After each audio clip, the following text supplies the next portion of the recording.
పేద మధ్యతరగతి ప్రజల పుష్పక విమానం ఏది అంటే రైలు అని ప్రత్యేకంగా చెప్పక్కర్లేదు.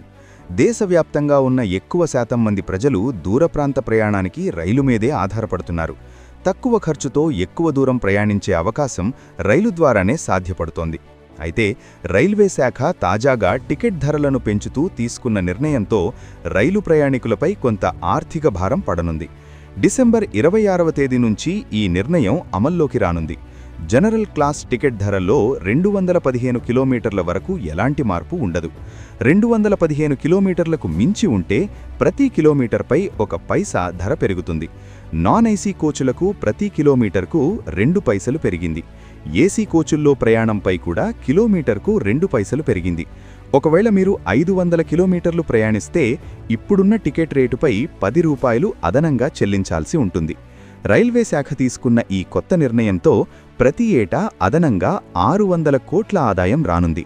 అయితే రైల్వే శాఖ మ్యాన్ పవర్ కోసం ప్రతి ఏటా పెద్ద మొత్తంలో డబ్బులు ఖర్చు చేస్తోంది. 2024-25 ఫైనాన్షియల్ ఇయర్లో ఏకంగా 2,63,000 కోట్లు ఖర్చు చేసినట్లు ఓ ప్రకటనలో పేర్కొంది.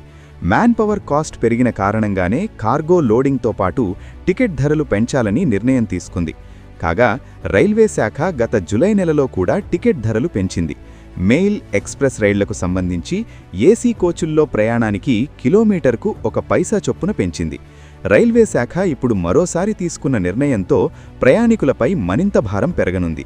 తరచుగా రైళ్లలో ప్రయాణించే వారికి ఇదొక రకంగా షాకింగ్ న్యూస్ అని చెప్పాలి.